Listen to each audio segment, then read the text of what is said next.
పరిశుద్ధ గ్రంథం ఛానల్ వీక్షిస్తున్న ప్రతి ఒక్కరిని దేవుని పేరిట వందనాలు తెలియజేసుకుంటున్నాం. ప్రేమ, సంతోషము, సమాధానం సదా మీకు తోడే ఉండి నడిపించును గాక.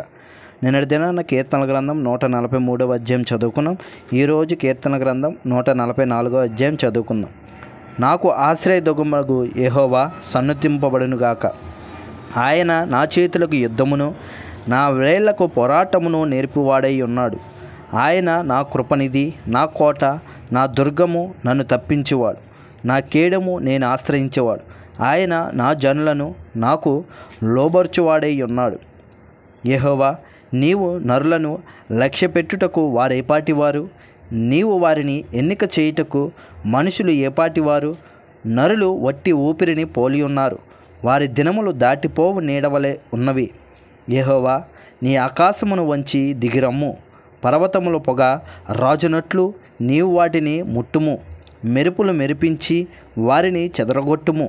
నీ బాణములు వేసి వారిని ఓడగొట్టుము. పైనుండి నీ చేయి చాచి నన్ను తప్పింపుము.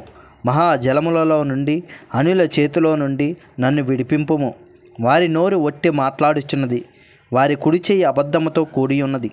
దేవా, నిన్ను గూర్చి నేనొక క్రొత్త కీర్తన పాడెదను. 10 తంతుల సితారతో నిన్ను కీర్తించెదను. నీవే రాజులకు విజయము దయచేయువాడవు. దుష్టుల ఖడ్గము నుండి నీవు నీ సేవకుడైన దావీదును తప్పించువాడవు. నన్ను తప్పింపుము, అన్యుల చేతిలో నుండి నన్ను విడిపింపుము. వారి నోరు వట్టి మాట్లాడుచున్నది, వారి కుడి చేయి అబద్ధముతో కూడి ఉన్నది. మా కుమారులు తమ యవ్వన కాలమందు ఎదిగిన మొక్కల వలె ఉన్నారు.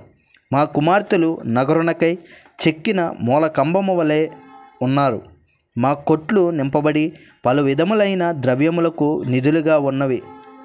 మా గొర్రెలు 1000 కొలదిగాను 10,000 కొలదిగాను మా గడ్డి బిళ్ళల్లో పిల్లలు వేయుచున్నవి.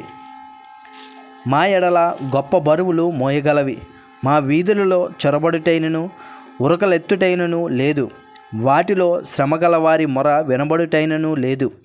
ఇట్టి స్థితి గలవారు ధనిలు. యెహోవా తమకు దేవుడుగా గల జనులు ధనిలు. ఇంతటితో కీర్తన గ్రంథం 144వ అధ్యాయం పూర్తయింది. రేపటి దినాన కీర్తన గ్రంథం 145వ అధ్యాయం చదువుకుందాం. ప్రేమ, సంతోషము, సమాధానం సదా మీకు తోడేండి నడిపించునుగాక. ఆమెన్.